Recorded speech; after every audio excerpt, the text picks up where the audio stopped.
The Elden Ring is still around after we defeat the Elden Beast, meaning the Elden Beast changes with the age, just as the construction of the Elden Ring does. Sixth, the only god we ever hear about in game is Marika, and we get God slain after defeating the Elden Beast. Seventh, Marika and the Glowmite Queen seem to have been this original singular being at some point, but in order for Marika to ascend to godhood, she had to remove this darkness from within herself, what I believe was happening in the DLC trailer. The Glowmite Queen and Metter have clear connections, which means that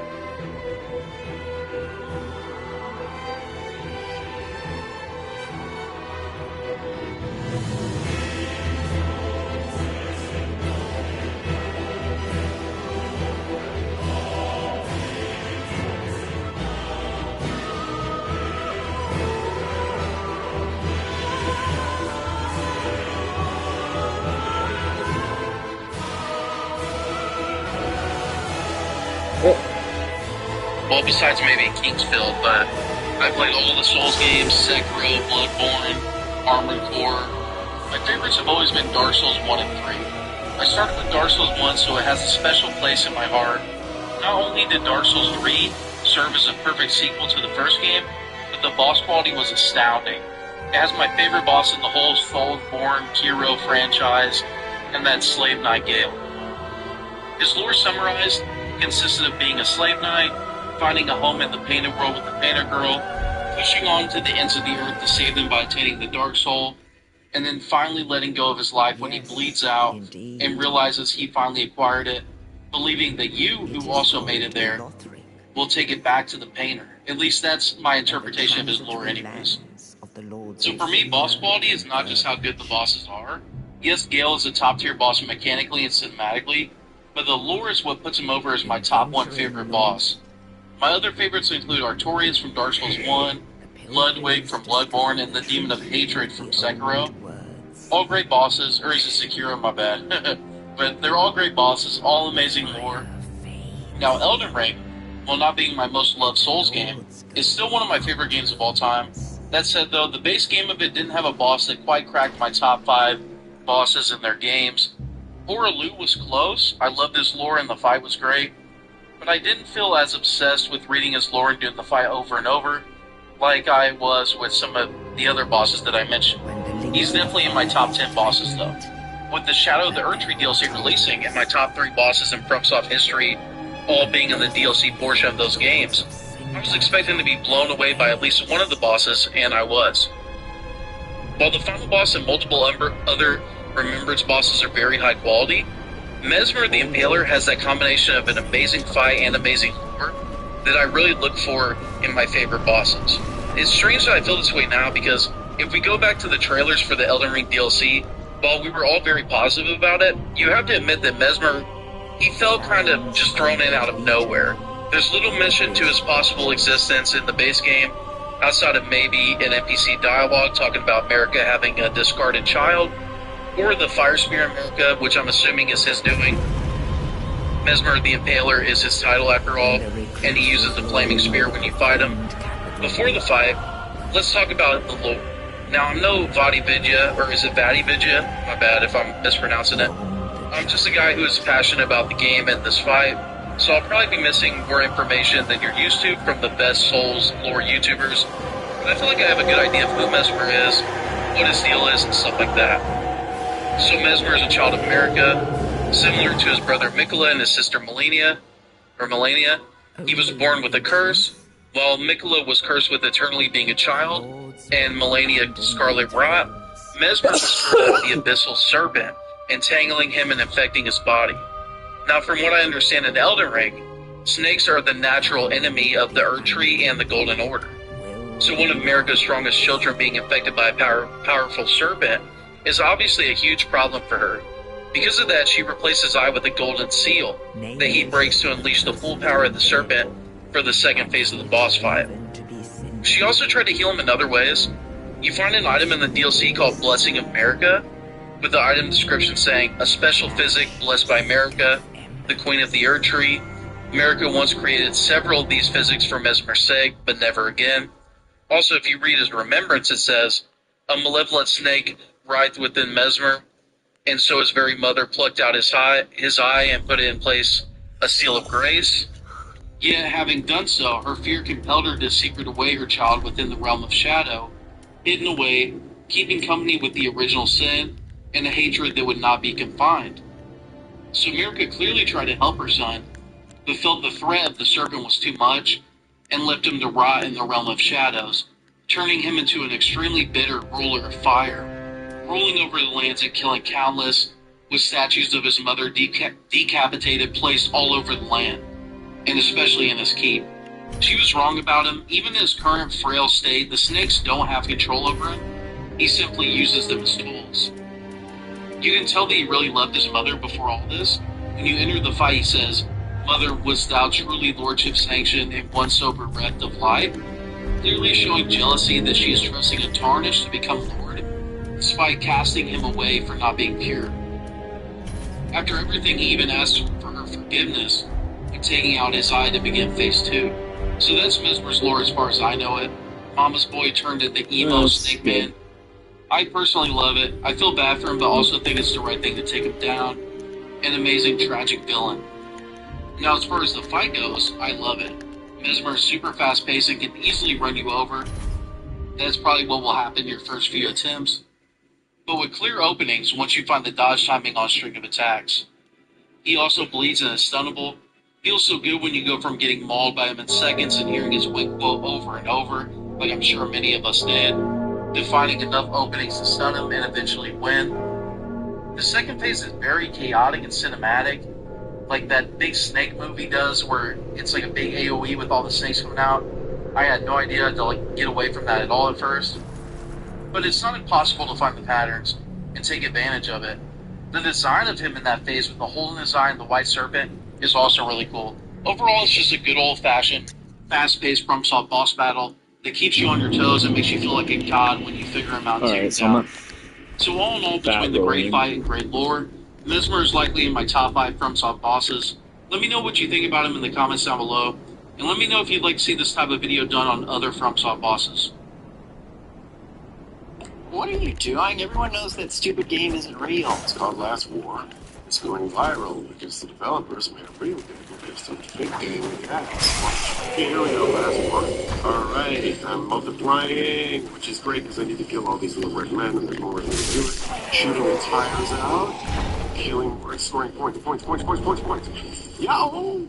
Now there's a lot more of me, which is better to shoot all these tires. It's great.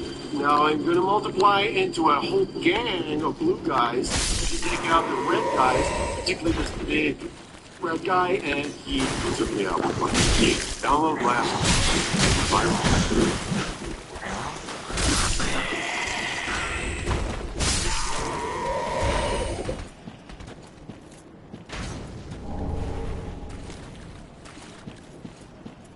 Internet, and as soon as you entered this place, you knew that we were going to get some answers in the shadow of the oak tree. And we have. There are satisfying revelations regarding America and Mikola and the Omen and dragons and the gods. We even now know what Melania whispered to Radahn in this scene before her scarlet flower bloomed and capered. This video will only scratch the surface. It's just an overview, a teaser. New revelation, foreshadowing, deeper analysis.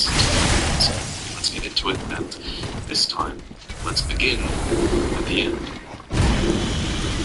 After you defeat the final boss, Lost Console, Radahn, your 400 attempt, you can read the remembrance of the God and the Lord, which states, the child of Nicholas saw in Radahn the Lord, his strength, and his kindness, that stood in stark contrast with the reflected sounds. That's it, the place into the memory.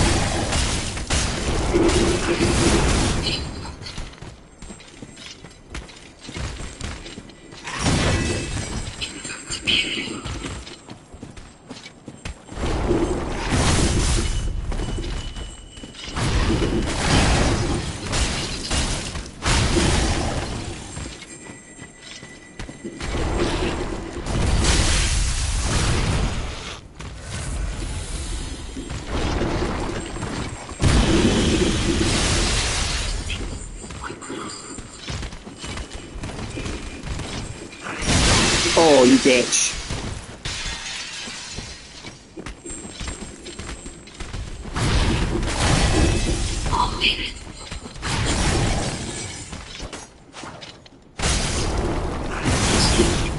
His heartfelt wish that Radahn would one day be his king consort. Now, this ending and the reappearance of Radahn has received a lot of early criticism, but I think this encounter does go a lot deeper than it's giving it credit for. For example, we're hearing about Nicola's side of the vow in this about what Nicola wants. What about Radahn? What was his vow? What did he want? There is evidence of Radahn being kind, sure, but this is also a fair. Did he truly share Nicola's vision for an image of compassion? And if he wanted to be with Nicola, why did he fight so vehemently against his death? The lands between that would have told his shadow of Nicola. Oh, The spilled chilling it. thing about this story, I think, is that even if Radahn did want to become Nicola's lord, and I can see that side of the argument too, to be fair, but even if he did want that, do Radahn's wants even matter in the face of Nicola the Kind? As we speculated long ago, from items like the bewitching branch, Nicola has the power of enchantment over others. He has the power to steal hearts. Literally, if you are embraced by him twice in the final fight, your heart is stolen, and it is like a part of you dies. Lord of the Old Order, let us go together. This effect can also be seen in Nicola's faithful band, who overcome their differences and shortcomings to fight for Nicola's cause, until Nicola's enchantment is broken, and they turn at each other's throats. What makes Nicola a fascinating character is that he isn't manipulating others for selfish reasons. His cause actually is righteous. He wields love as a weapon. He doesn't just need to make place without any intent to cause harm. However, such acts are still oppressive. If your want is taken away, what is left of you that remains? Perhaps the saddest example of this is Moog, who, as we speculated, was indeed under Nicola's spell. Once, in an attempt to free Lord Moog from his enchantment, I challenged tender Nicola, only to have my own heart rather artfully stolen. I knew not how weak I was. I believed that with sufficient mastery, even an Empyrean would be within reach of my blade. I could not have been more mistaken. Nicola the Kind is a monster, pure and radiant. He wields love to shrive clean the hearts of men. There is nothing more terrifying. In the specimen storehouse, you can find the secret rites, which details the secret rite by which Nicola will ascend to godhood. It reads, "The Lord will usher in the god's return, and the Lord's son by the vessel death." As Bach reveals Nicola's plans in full. After Lord Moog is slain, his monastic palace, it appears his body has been absconded and taken straight to Kind Nicola, as if using Lord Moog to gain entrance to the land of shadow when not enough. First corpse is the blessed peasantry. Has forsaken Lord Moog's soul. He desires only his empty shell. In your fight with Radahn, you might have noticed the horns sprouting from his corners, and his tendency to perform blood flame attacks. This is because Radahn occupies Moog's body, fulfilling the terms of the secret rite at the Gate of Divinity, where Nicola will become a god. So, in retrospect, Moog was under Nicola's spell all along, and became obsessed with Nicola, believing that they would ascend together as and God. But Nicola had plans, not just as a corpse, and shadow as a vessel, as Antibot reveals, Moog is also used as a means for Nicola to enter the realm of shadow and these ways. One guy speculated that the realm of shadow was a sort of 10th dimension, and that Nicola's religious and the hands of Moog might have been intentional, so that people could enter the shadow and actually surprisingly those speculations were correct as well. And the Tower of Suppression makes it clear that the events of death shall in the shadow, which incidentally, Radahn's return also answers the biggest mysteries. Die, bitch! Lady whispered to Radahn as she led them from the end of their fight. According to the young lion's helm, she whispered, Mikola awaits thee, the promised consort. And so, Melania's southward march to Caelid is finally explained as well. She was there to kill Radahn so that his soul would be taken to the realm of shadow and the vow could be upheld at any cost. Once transported to the realm of shadow, Mikola set off for the tower. And as his great rune says, on the way he abandoned everything. His golden flesh, his blinding strength, even his fate, all in this attempt to bury the original sin, to embrace the whole of it and to be reborn as a new god. Mikola has said as much himself.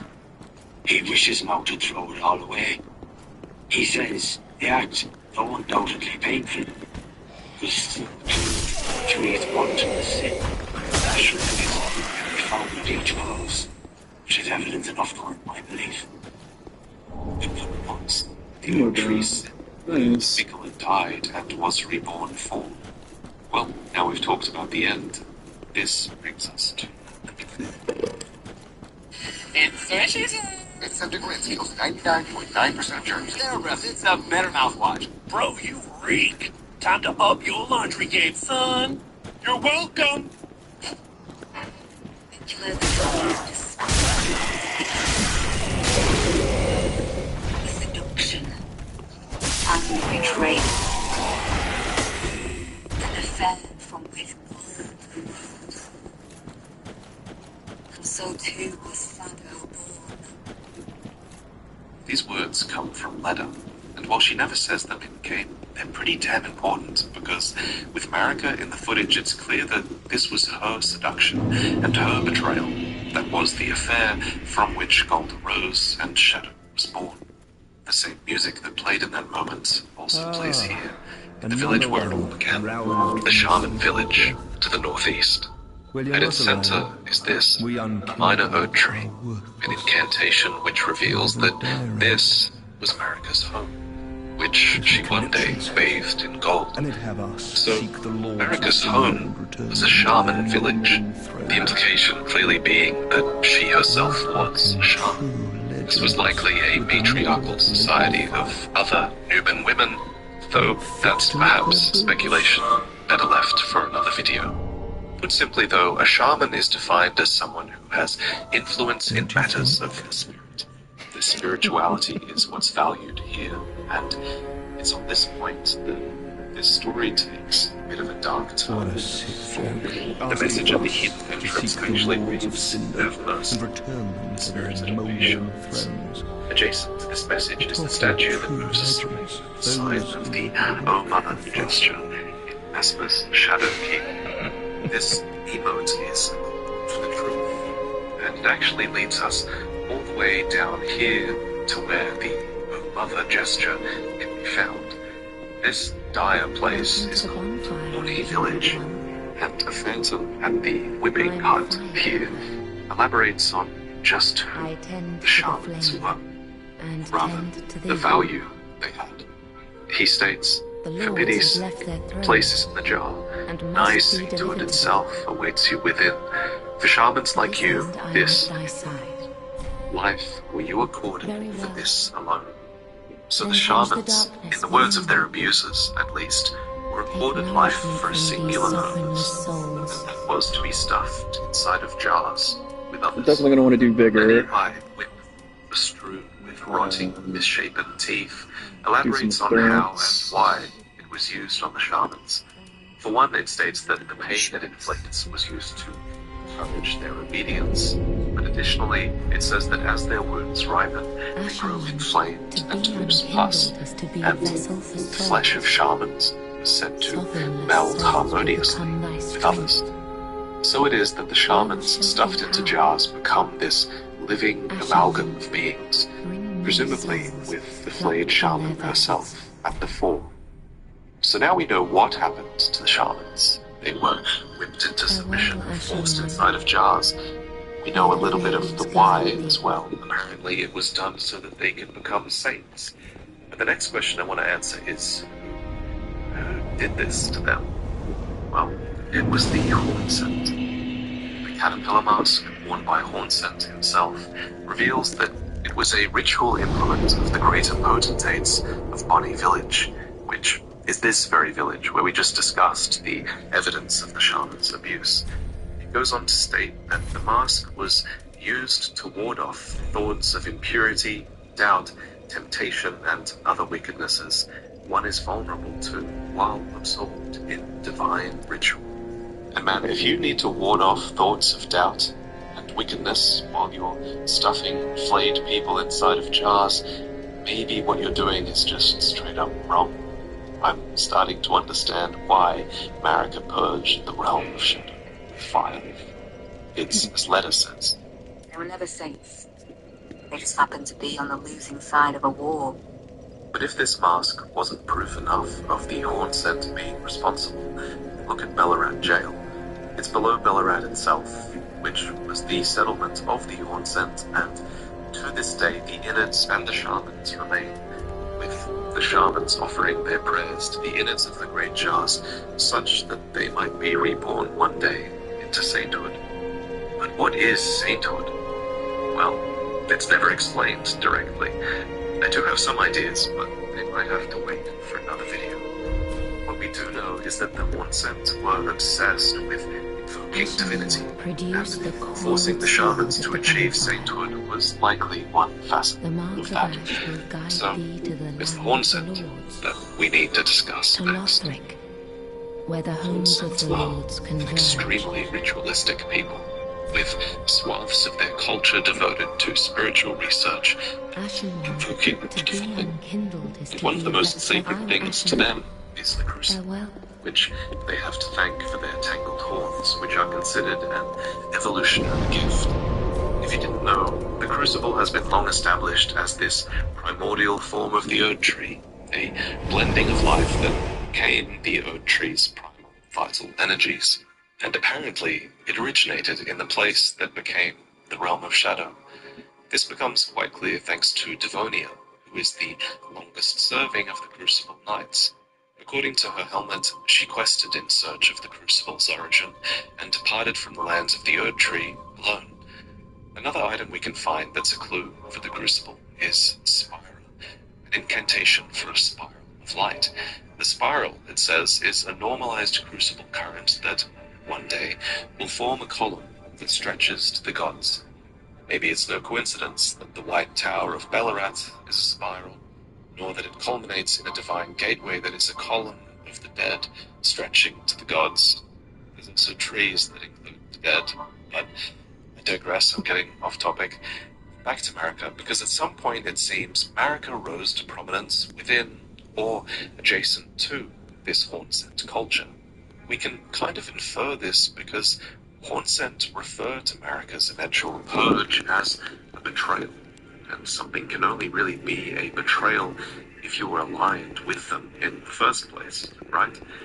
So, Hornsent were aware of Marika, and likely her Erd Tree as well, before what they call the betrayal. But how? How did Marika rise to such power in their homeland, where she was presumably a shaman, one of those subjugated?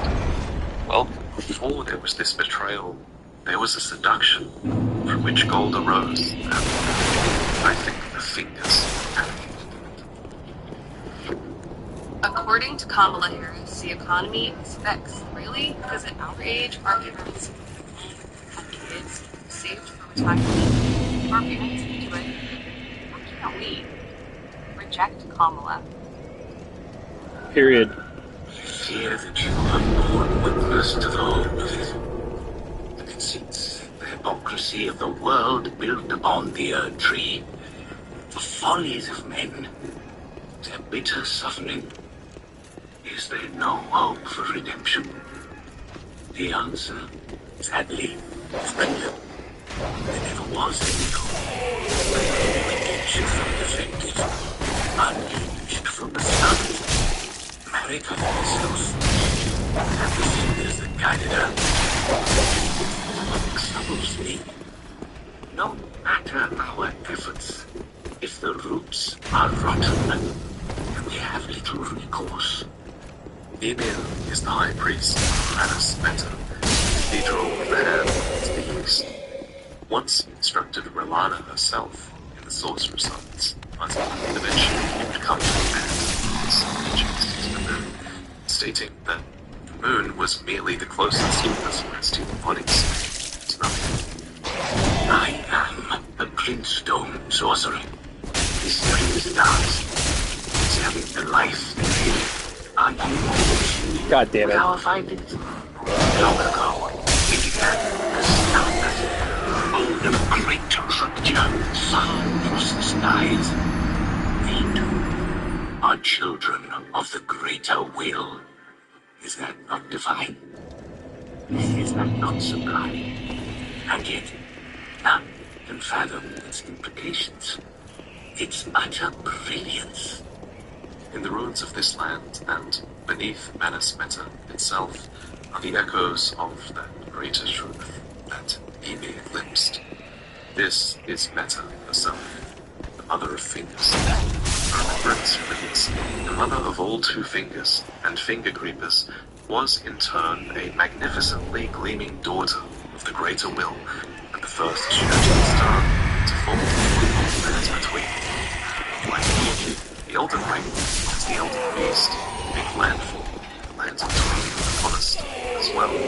But Meta came even before that. So it was that this mother loved the fingers, communicating and receiving signs from what it meant to beyond. But at some point, Meta became broken, abandoned, and no signs have been ever since. Do you recall what I said?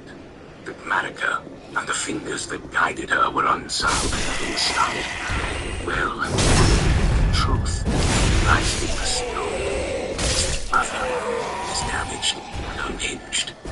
The fingers are but untried children. Victims in their own right. It's not clear when Meta was broken, abandoned, but I assume it was before Marika started taking the guidance of the fingers, since Emir states that the fingers were unsound from the start. Thus, the Greater Will's guidance is outdated at the very least, and has been for all of Marika's reign. That's a pretty big revelation. Incidentally, Placidusax was also Elden Lord before Marika, and he was abandoned by his god as well, so speculation to be had there. At any rate, abandonment by the Greater Will, or no, Marika took up the power of the Elden Ring that the fingers offered for her own reasons, and the abandoned fingers spread the glory of the Greater Will through her, and she through them. Another important item on this topic is the ancient seed talismans that can be found, which depict the two fingers around an Erd tree seed. They had a hand in the birth of the Erd tree. All this while, the fingers claimed to be envoys for the Greater Will, but that's a lie. The Greater Will is not. The fingers are operating with outdated guidance. This is something that many characters suspected, but most characters in Elden Ring assumed things happened around the time the Elden Ring was shattered. It's a revelation that the fingers have been broken for a really long time, and so the Tarnished too is alone, following this guidance of grace that now likely only belongs to Marika herself, if anyone. And Marika might have played friendly with the ones for a time, but eventually she had vengeance. She was subjugated to them. The shadow is connected domain of death, and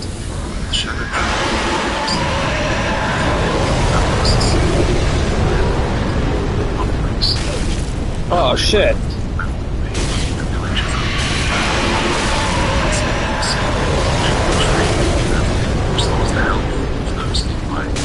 She did this knowing full well that was not her visiting. Then she left, never to return. Not even for her son. She left him alone to endlessly enact her subjugation of the shadow. So, next, let's talk about Mesmer, the Impaler.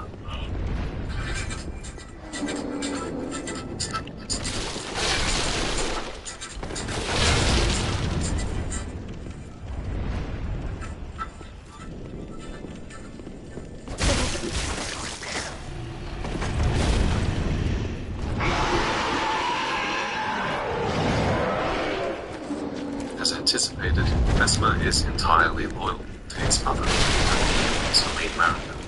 His armor reveals that, on his mother's wishes, Mesmer made himself a simple fiend, undertaking the cleansing crusade she desired. In the end, all those stripped of the grace of God would perish. To this end, he had his Black Knights, Fire Knights, and Catholic infantry. Not to mention carrying forces from Fire to Mesmer's path. So it was that the fourth sector emerged. And Phantom and Castle Nemesis. America, with big, race and Fuck! How is this spiritual? But America never returned, testing their faith. One Phantom even raises the possibility that Mesmer himself has been abandoned. And he has. The final straw for him is when you, the Tarnished who would have become Elden Lord, arrives at his doorstep.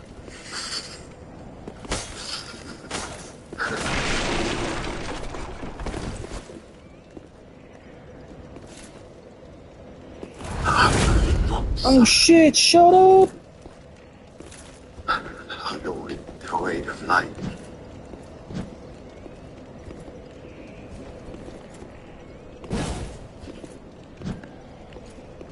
I forgot about the parry. Forgive me.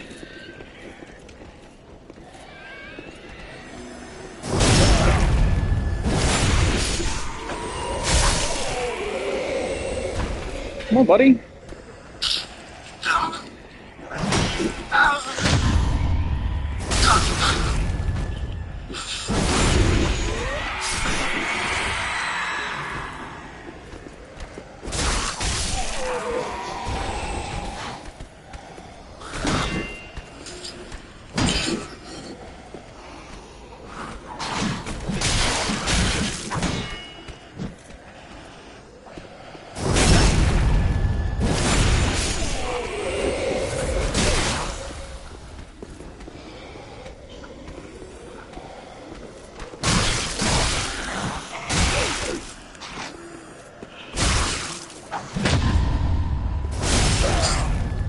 Tarnished.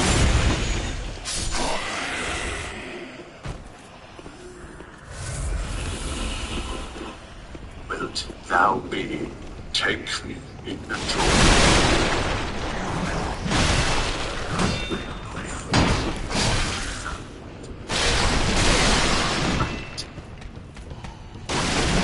Like his siblings, Mesmer was in fact, the game likens his curse to Melanus, who is heavily implied to be his younger sister. Mesmer, too, it is said, bore a vision of fire. We learn this from the item Mesmer's Kindling, which describes the fire that endlessly burns within. The dark thing, the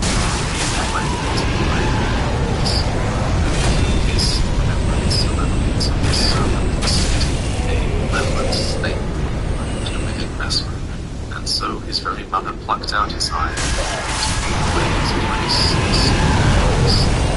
So I was wrong about this eye. It wasn't the slitted eye of Dragon Union. Instead, it was Magnus' seal of grace. I think that is terrible. The deception continues to state that even with this seal in place, Magnus' fear compelled her to secret away her child within shadow, hidden away, keeping company with the illusions, a hatred that would not be confined. There's so much more to say about the space serpent and the dark fire. There's so much more to say about Mesmer. We even learn from Gaius's remembrance that Mesmer was an older brother to Radahn, meaning Mesmer's birth and thus the birth of Melanin as well likely would have arrived much earlier in the timeline. And there's a ton of curiosities with Mesmer's knights as well, some of whom were loyal, some disloyal, and some of whom occupied this space of reluctance between. But those stories are better off in other videos. In the interest of moving on, there is one last thing I want to talk about with Mesmer, and it's that in the cut dialogue, Mesmer notes that Mikula is and indeed, we do know that Mikula did come through this shadow, divesting himself of which brings us to our next topic. Siegfried. Each cross is a piece of himself, marked with his green room. Arms, an eye, flesh, but there's a couple of crosses in particular that I remember as part of what was an extremely chilling moment. As you progress along the coast towards the fisher, you notice that Mikula has divested himself of his doubt and vacillation. Without these things, he was free, it seems, to abandon something that was very dear to him. And inside the fissure, and what is perhaps the deepest part of the land in the realm of shadow, we realize that Mikula has actually divested himself of his love. The Phantom says, "Kindly Mikula, I see you've thrown away something you should not have, under any circumstances. How will you salvation offer to those who cannot be saved? You could not even save your other self." His other self, his love, his fate, was sacred. So to Mikula, who was one of Marika's kin, having a second self is nothing new. Clearly, we've now even learned from the shamans that their flesh melds harmoniously with others, after all. Actually, the fact that Mikula was needed to be discarded might even suggest that Radika could become divested from Marika in a similar